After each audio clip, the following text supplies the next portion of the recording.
നമസ്കാരം. നെളിയോര വിശേഷങ്ങളിലേക്ക് സ്വാഗതം. പട്ടാമ്പി നഗരസഭയിൽ 4 ഡിവിഷനുകളിൽ യുഡിഎഫിന് രാഷ്ട്രീയ എതിരാളികൾ ഇല്ല. സ്വതന്ത്രന്മാരുമായാണ് യുഡിഎഫ് സ്ഥാനാർത്ഥികൾ മത്സരിക്കുന്നത്. എൽഡിഎഫും എൻഡിഎയും ഈ ഡിവിഷനുകളിൽ സ്ഥാനാർത്ഥികളെ നിർത്തിയിട്ടില്ല. പട്ടാമ്പി നഗരസഭയിലെ 12, 13, 17, 19 ഡിവിഷനുകളിലാണ് യുഡിഎഫ് സ്ഥാനാർത്ഥികൾക്ക് രാഷ്ട്രീയ എതിരാളികളില്ലാത്തത്. ഈ വാർഡുകളിൽ എൽഡിഎഫ്, എൻഡിഎ സ്ഥാനാർത്ഥികൾ മത്സരത്തിലില്ല. പകരം പാളയത്തു നിന്നുള്ള പടയാണ് യുഡിഎഫിനോട് മത്സരിക്കുന്നത്. ചുരുളിപ്പറമ്പ്, നമ്പ്രം, മേലെപ്പട്ടാമ്പി, ഹിദായത്ത് നഗർ എന്നീ ഡിവിഷനുകളിലാണ് യുഡിഎഫും സ്വതന്ത്രന്മാരും മത്സരിക്കുന്നത്. ചുരുളിപ്പറമ്പ് ഡിവിഷനിൽ യുഡിഎഫ് സ്ഥാനാർത്ഥിക്ക് ഭാഗ്യലതയ്ക്കെതിരായി മത്സരിക്കുന്നത് സ്വന്തം മുന്നണി സ്ഥാനാർത്ഥിയായ ആനന്ദവല്ലിയാണ്. രണ്ടുപേരും CDS പ്രവർത്തകരാണ്. നമ്പ്രം വാർഡിൽ യുഡിഎഫ് സ്ഥാനാർത്ഥി ഇ.ടി. സീനത്തിന് സ്വന്തം മുന്നണി സ്ഥാനാർത്ഥി റഷിദ മുഹമ്മദ് കുട്ടിയാണ് എതിരാളി. മേലെപ്പട്ടാമ്പി ഡിവിഷനിൽ കടുത്ത പോരാട്ടമാണ് ഇത്തവണ. യുഡിഎഫ് സ്ഥാനാർത്ഥി അസീറ ബഷീറിന് എതിരെയുള്ളത് നിലവിലെ കൗൺസിലറും വിമത സ്ഥാനാർത്ഥിയുമായ കോൺഗ്രസ് നിന്നും പുറത്താക്കപ്പെട്ട KT റുക്കിയയാണ്. KT റുക്കിയയ്ക്ക് ഇത് രണ്ടാം മത്സരമാണ്. ഹിദായത്ത് നഗർ ഡിവിഷനിൽ ഷെമീന യുഡിഎഫിന് വേണ്ടിയും KT റസിന സ്വന്തം മുന്നണിക്കായും മത്സരം കത്തുണ്ട്. ഇവിടങ്ങളിൽ ഇടതുപക്ഷത്തിന്റെ സ്ഥാനാർത്ഥികൾ സ്വന്തം മുന്നണി സ്ഥാനാർത്ഥികളെ പിന്തുണയ്ക്കുമെന്നാണ് അറിയുന്നത്. എന്തായാലും ഈ വാർഡുകളിൽ മത്സരം ഏവരും ഉറ്റുനോക്കുന്നതാണ്. NDA മുന്നണിയും ഈ വാർഡുകളിൽ സ്ഥാനാർത്ഥികളെ നിർത്തിയിട്ടില്ല.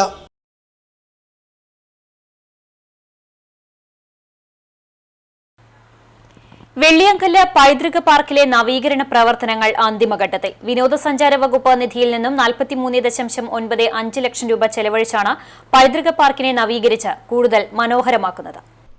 പൈതൃക പാർക്കിൽ തൃത്താല MLA VT ബൽറാമിന്റെ അധ്യക്ഷതയിൽ പ്രോജക്ട് മാനേജ്മെന്റ് കമ്മിറ്റി രൂപീകരണ യോഗം കഴിഞ്ഞ വർഷം ചേർന്നിരുന്നു.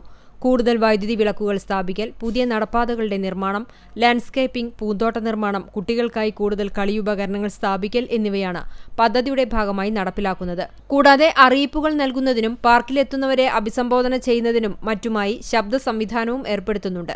പൈതൃക പാർക്കിനകത്ത് നിരീക്ഷണ ക്യാമറകൾ സ്ഥാപിക്കുന്ന കാര്യവും പരിഗണനയിലുണ്ട്. കഴിഞ്ഞ 2 തവണത്തെ പ്രളയത്തിലും പൈതൃക പാർക്കിൽ നാശനഷ്ടങ്ങൾ സംഭവിച്ചിരുന്നു. പ്രളയസമയത്ത് തകർന്ന ചുറ്റുമതിലിന്റെ ഭാഗവും പാർക്കിനകത്തെ പുഴയോട് ചേർന്ന ഭാഗത്തെ സുരക്ഷാ വേലികളും തകർന്നു കിടക്കുകയാണ്. പുതിയ നവീകരണ പ്രവർത്തനങ്ങളുടെ ഭാഗമായി ഇവയുടെ കേടുപാടുകളും പരിഹരിക്കും. കേരള സ്റ്റേറ്റ് ഇൻഡസ്ട്രിയൽ എന്റർപ്രൈസസ് ലിമിറ്റഡിനാണ് നിർമ്മാണ ചുമതല. CCTV news, Thrithala. വല്ലപ്പുഴയിൽ പാതയോരത്ത് മാലിന്യം തള്ളിയ 2 പേരെ നാട്ടുകാർ പിന്തുടർന്ന് പിടികൂടി. കുന്നംകുളം സ്വദേശികളെയാണ് പിടികൂടി പോലീസിലേൽപ്പിച്ചത്. തള്ളിയ മാലിന്യം ഇവരെ കൊണ്ട് മാറ്റുകയും ചെയ്തു. വല്ലപ്പുഴ മുളയങ്കാവ് പാതയിൽ മാസങ്ങളായി മാലിന്യ നിറച്ച കവറുകളും ചാക്കുകളും തള്ളിപ്പോകുന്നത് പതിവായിരുന്നു. സംശയം തോന്നാതിരിക്കാൻ റോഡിന്റെ പല ഭാഗങ്ങളിലായി അഴുക്കുചാലുകളിലും മറ്റുമാണ് ചാക്കുകൾ വാഹനത്തിൽ ഇരുന്ന് തന്നെ വലിച്ചെറിഞ്ഞിരുന്നത്. ഇതേ തുടർന്ന് നാട്ടുകാർ മാലിന്യം തള്ളുന്നവരെ പിടികൂടുവാൻ കാത്തിരിക്കുകയായിരുന്നു. ഞായറാഴ്ച വൈകുന്നേരം 4 മണിയോടെയാണ് അറുമാലിന്യവുമായി പോകുന്ന പിക്കപ്പ് വാനിൽ നിന്നും ചാക്കുകളിലാക്കി മാലിന്യം റോഡരികിലേക്ക് തള്ളുന്നത് നാട്ടുകാർ കണ്ടത്. തുടർന്ന് പ്രദേശവാസികൾ ഈ വാഹനത്തെ പിന്തുടർന്ന് പിടികൂടുകയായിരുന്നു. പ്രതികളെ സ്ഥലത്തെത്തിച്ചപ്പോൾ നാട്ടുകാർ പ്രതിഷേധവുമായി രംഗത്തെത്തി. സ്ത്രീകൾ ഉൾപ്പെടെയുള്ളവരാണ് പ്രതികൾക്ക് നേരെ പ്രതിഷേധവുമായി മുന്നോട്ട് വന്നത്.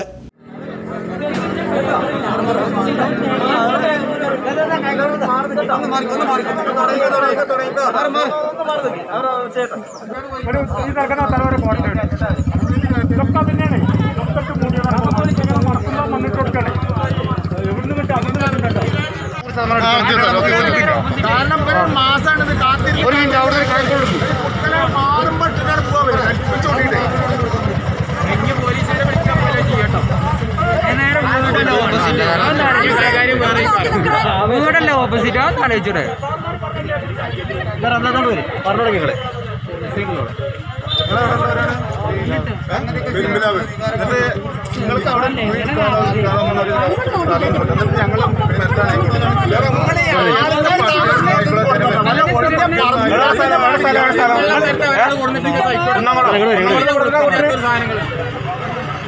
ഇവരൊക്കെ രാത്രി കാവലിക്കാണ്. സ്ത്രീകളൊക്കെ രാവിലെ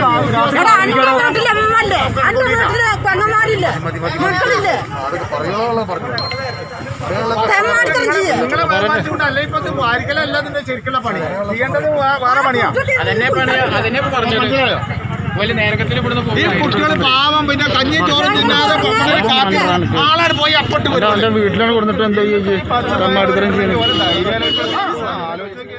പോലീസ് ഇടപെട്ട് രംഗം ശാന്തമാക്കി. ഇതിനിടെ പഞ്ചായത്തിലെ 2ാം വാർഡിലെ മുന്നണി സ്ഥാനാർത്ഥികളും സ്ഥലത്തെത്തിയിരുന്നു. മാലിന്യം തള്ളിയവർക്കെതിരെ ശക്തമായ നടപടി വേണമെന്നും ഇത്തരം സംഭവങ്ങൾ ആവർത്തിക്കാതിരിക്കുവാൻ നടപടി ഉണ്ടാകണമെന്നും സ്ഥാനാർത്ഥികളായ വിജയകുമാർ, നാരായണൻകുട്ടി, ഹരിഗോവിന്ദൻ എന്നിവർ ആവശ്യപ്പെട്ടു. കുറച്ച് കാലങ്ങളായി തുടങ്ങി. ഇവിടെ രക്ഷാപ്രവർത്തനത്തിന് മാത്രമല്ല, അതിൻ്റെ മുമ്പ് വന്നപ്പോഴും ഇവിടെ നിരന്തരമായിട്ട് പച്ചപ്പകൽ പോലും ഈ കോഴി വേസ്റ്റും അതേമാതിരി പോത്ത് ഇവരെയൊക്കെ അറുത്തിട്ടുള്ള എല്ലാ മാലിന്യങ്ങളും തള്ളിയിട്ട് ഇവർ കരയായിരുന്നു ഒരു പ്രാവശ്യം. അപ്പോൾ അവരിതേമാതിരി കാത്തിട്ട് മാസങ്ങളായിട്ട് കണ്ടുപിടിക്കാൻ കഴിയാതെ കണ്ട് വടിയും അതും ഇതൊക്കെ കിട്ടിയെടുത്ത് വെച്ച് എറിയുക അല്ലെങ്കിൽ വണ്ടി എടുത്ത് കയറ്റി അത്ര ഒരു ദയനീയമായ ഒരു അവസ്ഥയിൽ അവരുടെ മനസ്സിനെ മാറ്റിയിട്ടുള്ള ഒരു അവസ്ഥയാണ്. കാരണം ഒരു കാരണവശാലും അനുവദിക്കാൻ പറ്റാത്തതാണത്. ഇത്രയും നല്ലൊരു കാളച്ചാലും കാര്യങ്ങളും ഉണ്ടായിട്ട് ഇവരുടെ മുമ്പിൽ വെച്ചിട്ട് ഇത് മനഃപൂർവ്വം എറിഞ്ഞിട്ടാണ് പോവുക എന്നല്ലാതെ ഇവരെ ഇതൊന്നുമില്ല. അപ്പോൾ അവർ ഉറക്കം ഒഴിച്ചിട്ട് മാസങ്ങളായിട്ട് കാത്തിരിക്കുകയാണ്. 2ാം വാർഡിൻ്റെ ഈ തലക്കൽ ജനവാസ കേന്ദ്രത്തിന് സമീപത്ത് അറവ് മാലിന്യം തള്ളുന്ന പ്രവൃത്തി ഏതാണ്ട് എല്ലാ കൊല്ലവും നടക്കാറുണ്ട്. അപ്പോൾ കുട്ടികൾ ഉറക്കമൊഴിച്ചും അതേപോലെ തന്നെ പകൽ സമയത്തും നിരവധി ദിവസമായി ഇവിടെ കാവലിരിക്കാൻ തുടങ്ങി. അങ്ങനെ കാവലിരുന്നതിൻ്റെ അടിസ്ഥാനത്തിൽ ഇവരെ കബളിപ്പിച്ചിട്ട് ഇത് അറവ് വേസ്റ്റ് ഇട്ട് പോയപ്പോൾ അതിൻ്റെ പുറകെ ഈ പ്രദേശത്തെ ആളുകൾ എഴുവന്തല വരെ പോയി അവിടുന്ന് ഈ വാഹനം തടഞ്ഞ് കൊണ്ടുവന്നത്. ആ വിവരം പോലീസിനെ അറിയിക്കുകയും ചെർപ്പളശ്ശേരി പോലീസ് കേസെടുക്കുകയും ചെയ്തിട്ടുണ്ട്. പക്ഷെ പോലീസിൻ്റെ നടപടിയോട് ഞങ്ങൾക്ക് യോജിപ്പൊന്നുമില്ല. കാരണം അവർ പറഞ്ഞത് ഇതിനൊരു നടപടി എടുക്കുന്നതിന് നിയമമില്ല അതൊക്കെ.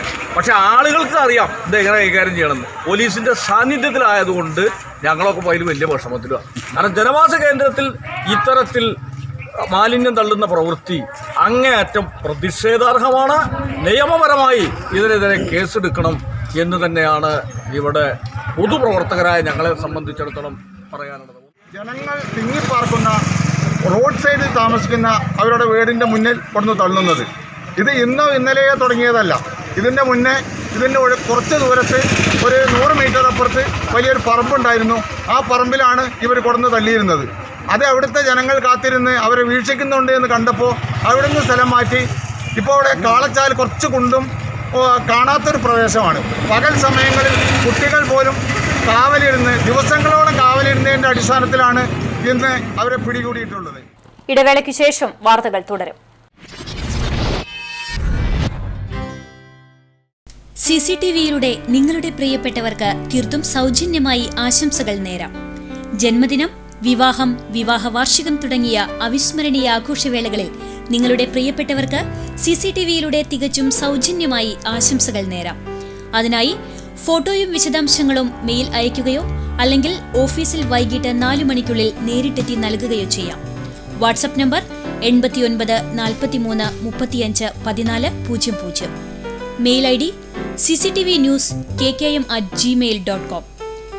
ആശംസകൾ മെയിൽ അയക്കുന്നവരും വാട്സ്ആപ്പ് ചെയ്യുന്നവരും നിർബന്ധമായും ഓഫീസിൽ വിളിച്ച് ഉറപ്പുവരുത്തേണ്ടതാണ്.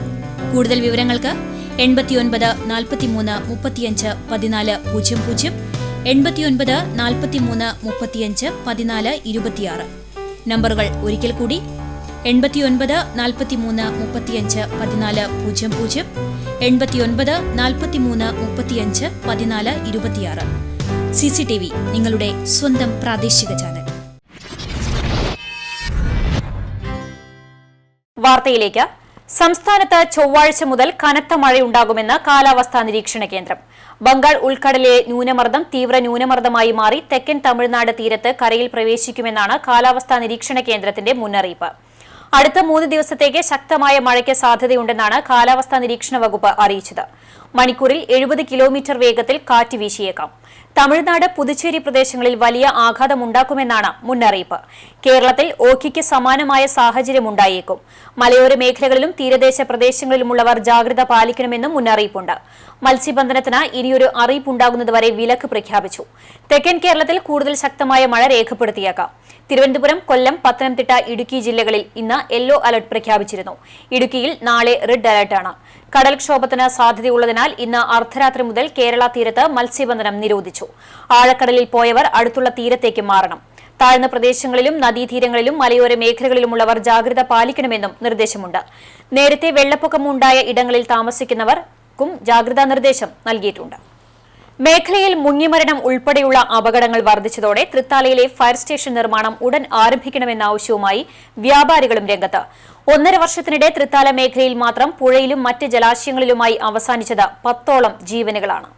കഴിഞ്ഞ മാസം തൃത്താല ആടുവളവ് സ്വദേശിയായ 12 വയസ്സുകാരന്റെ ജീവനാണ് വെള്ളിയാങ്കല്ല് ഭാരതപ്പുഴയിൽ ഏറ്റവും ഒടുവിലായി പൊലിഞ്ഞത്. വിദ്യാർത്ഥിയെ പുഴയിൽ കാണാതായി 1 മണിക്കൂറിന് ശേഷമാണ് ഫയർഫോഴ്സ് അധികൃതർക്ക് രക്ഷാപ്രവർത്തനത്തിനായി എത്താൻ കഴിഞ്ഞത്. തുടർന്ന് 1 ദിവസം നീണ്ട തെരച്ചിലിനൊടുവിൽ കുട്ടിയുടെ മൃതദേഹമാണ് പുഴയിൽ നിന്നും ലഭിച്ചത്. മിക്ക അപകടങ്ങളിലും ഫയർഫോഴ്സ് അധികൃതർക്ക് സംഭവസ്ഥലത്തേക്ക് എത്തുവാനുള്ള ദൂരമാണ് രക്ഷാപ്രവർത്തനങ്ങൾ വൈകിപ്പിക്കുന്നത്. നിലവിൽ തൃത്താല നിയോജകമണ്ഡലത്തിൽ അപകടങ്ങൾ സംഭവിക്കുന്ന സാഹചര്യത്തിൽ പൊന്നാനി, കുന്നംകുളം, ഷൊർണൂർ ഭാഗങ്ങളിൽ നിന്നുമാണ് രക്ഷാപ്രവർത്തനങ്ങൾക്കായി ഫയർ ആൻഡ് റെസ്ക്യൂ സേന എത്തുന്നത്. ഏതാണ്ട് 30 കിലോമീറ്ററോളം ദൂരം പിന്നിട്ട് സേന രക്ഷാപ്രവർത്തനത്തിനെത്തുമ്പോഴേക്കും നാട്ടുകാരുടെ നേതൃത്വത്തിൽ രക്ഷാപ്രവർത്തനം പൂർത്തീകരിച്ചിരിക്കും. മിക്ക സമയങ്ങളിലും സുരക്ഷാ സംവിധാനങ്ങളോ വേണ്ടത്ര മുൻകരുതലോ ഇല്ലാതെയാണ് നാട്ടുകാരുടെ രക്ഷാപ്രവർത്തനങ്ങൾ. ഇത് അപകടത്തിൽപ്പെട്ടവർക്ക് പുറമെ രക്ഷിക്കാനിറങ്ങുന്ന നാട്ടുകാരുടെയും ജീവന് ഏറെ ഭീഷണി ഉയർത്തുന്നുണ്ട്. നിലവിൽ വെള്ളിയാങ്കല്ല് തടയണയ്ക്ക് പുറമെ കൂട്ടക്കടവ് തടയണ കൂടി യാഥാർത്ഥ്യമാകുന്നതോടെ ഭാരതപ്പുഴ പൂർണ്ണമായും വെള്ളം നിറഞ്ഞുകിടക്കുന്ന അവസ്ഥ സംജാതമാകും. ഈ സാഹചര്യത്തിൽ പുഴ കേന്ദ്രീകരിച്ചുള്ള മരണങ്ങൾ ഇനിയും വർദ്ധിക്കുമെന്ന ആശങ്കയിലാണ് നാട്ടുകാർ. കഴിഞ്ഞ കുറച്ച് മാസങ്ങൾക്കുള്ളിൽ നിരവധി മരണങ്ങളാണ് നമ്മുടെ ഈ പ്രദേശത്ത് വെള്ളിയാങ്കല്ല് പോലെയുള്ള സ്ഥലങ്ങളിലൊക്കെ മുങ്ങി മരണങ്ങളൊക്കെ നടന്നിട്ടുണ്ട്. അതോടൊപ്പം തന്നെ വെള്ളിയാങ്കല്ലിൽ കൂടുതൽ ശ്രദ്ധ ചെലുത്തേണ്ട ഒരു സാഹചര്യമാണ്. ഷട്ടറുകളെല്ലാം പുനഃസ്ഥാപിച്ചു കഴിഞ്ഞു. അപ്പോൾ ഈ നാടിന്റെ സുരക്ഷയ്ക്ക് വേണ്ടി ഈ ഫയർ സ്റ്റേഷൻ എത്രയും പെട്ടെന്ന് യാഥാർത്ഥ്യമാകുമെന്ന് പ്രതീക്ഷിക്കുന്നു. കേരളത്തിൽ പുതിയ അഗ്നിരക്ഷാ നിലയങ്ങൾ സ്ഥാപിക്കുന്നതിനുള്ള സർവേ നടത്താൻ കേന്ദ്ര സർക്കാർ ചുമതലപ്പെടുത്തിയിരുന്ന risk management solution of India നടത്തിയ പഠനത്തിലും തൃത്താല മണ്ഡലത്തിൽ ഫയർ സ്റ്റേഷൻ അനിവാര്യമെന്ന് കണ്ടെത്തിയിരുന്നു. ഫയർ സ്റ്റേഷൻ സ്ഥാപിക്കുന്നതിനായി കൂറ്റനാട് മല റോഡ് പരിസരത്ത് അനുയോജ്യമായ സ്ഥലം കണ്ടെത്തുകയും ചെയ്തിരുന്നു. ഫയർ സ്റ്റേഷനും സ്റ്റാഫ് ക്വാർട്ടേഴ്സും സ്ഥാപിക്കുന്നതിനു വേണ്ട 1 ഏക്കർ ഭൂമി പൊതുമരാമത്ത് വകുപ്പിൽ നിന്നും അഗ്നിരക്ഷാ വകുപ്പിലേക്ക് കൈമാറുന്നതിനായുള്ള നടപടികളാണ് പുരോഗമിക്കുന്നത്. അഗ്നി സംബന്ധമായ അപകടങ്ങൾക്ക് പുറമെ മുങ്ങിമരണങ്ങൾ ഉൾപ്പെടെയുള്ള അപകടങ്ങൾ വർദ്ധിക്കുന്ന സാഹചര്യത്തിൽ നടപടിക്രമങ്ങൾ പൂർത്തീകരിച്ച് നിർമ്മാണം ഉടൻ ആരംഭിക്കണമെന്നാണ് നാട്ടുകാരുടെ ആവശ്യം. ഇതുമൂലം വലിയ രീതിയിലുള്ള ജീവഹാനിയും സാമ്പത്തിക നഷ്ടവുമാണ് ഉണ്ടായിക്കൊണ്ടിരിക്കുന്നത്. അതുകൊണ്ട് തൃത്താല നിയോജക മണ്ഡലത്തിൽ എത്രയും പെട്ടെന്ന് ഒരു ഫയർ സ്റ്റേഷൻ അനുവദിക്കേണ്ടത് ഈ നാടിന്റെ ആവശ്യമാണ്, ഈ സമൂഹത്തിന്റെ ആവശ്യമാണ്, വ്യാപാരികളുടെ ആവശ്യമാണ് എന്നാണ് കേരള വ്യാപാരി വ്യവസായി ഏകോപന സമിതി കൂറ്റനാട് യൂണിറ്റിന് വേണ്ടി പറയാനുള്ളത്. CCTV news Thrithala. പട്ടാമ്പി പെരുമുടിയൂർ ശിവക്ഷേത്രത്തിൽ അഖണ്ഡ നാമജപയജ്ഞം നടത്തി. കോവിഡ് മാനദണ്ഡങ്ങൾ പാലിച്ചായിരുന്നു ചടങ്ങ്.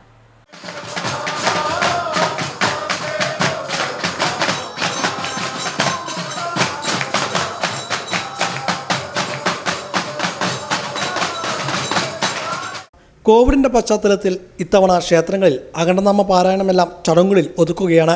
മണ്ഡലകാലത്ത് നാട്ടിൻപുറങ്ങളിലെ മിക്ക ക്ഷേത്രങ്ങളിലും അഖണ്ഡനാമയജ്ഞങ്ങൾ സജീവമായിരുന്നു. അയ്യഭക്തന്മാരുടെ വലിയ പങ്കാളിത്തമാണ് മിക്ക ക്ഷേത്രങ്ങളിലും അനുഭവപ്പെടാറ്. രാവിലെ ഉദയം മുതൽ പിറ്റേ ദിവസം ഉദയം വരെയാണ് അഖണ്ഡനാമയജ്ഞം നടത്തി വരാറ്. എന്നാൽ ഇത്തവണ ഇതെല്ലാം ചടങ്ങുകളിൽ മാത്രം ഒതുക്കുകയാണ് പല ക്ഷേത്രങ്ങളിലും. പട്ടാമ്പി പെരുമുടിയൂർ ശിവക്ഷേത്രത്തിൽ അഖണ്ഡനാമയജ്ഞം ഇത്തവണ കോവിഡ് മാനദണ്ഡങ്ങൾ പാലിച്ച് നടത്തി. രാവിലെ 6 മുതൽ വൈകിട്ട് 6 വരെയായിരുന്നു യജ്ഞം. 1 ദിവസം നീണ്ടുനിൽക്കുന്ന നാമജപയജ്ഞമാണ് ക്ഷേത്രത്തിൽ നടത്തിയത്. സാധാരണ ക്ഷേത്രത്തിൽ 24 മണിക്കൂറാണ് യജ്ഞം നടത്താറ്.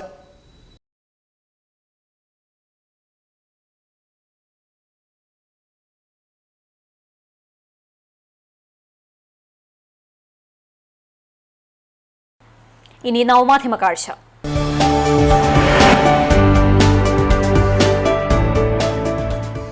വസ്ത്രങ്ങൾ അനായാസം അലക്കാൻ വാഷിംഗ് മെഷീൻ ഉണ്ട്. പക്ഷേ കറന്റ് ബില്ല് അത്ര ആയാസകരമാവില്ല. അതിന് പരിഹാരമായി എളുപ്പത്തിൽ വസ്ത്രങ്ങൾ അലക്കാൻ മറ്റൊരു വിദ്യ എത്തിക്കഴിഞ്ഞു. ബാബു മരത്തംകോട് നൽകിയ ദൃശ്യം.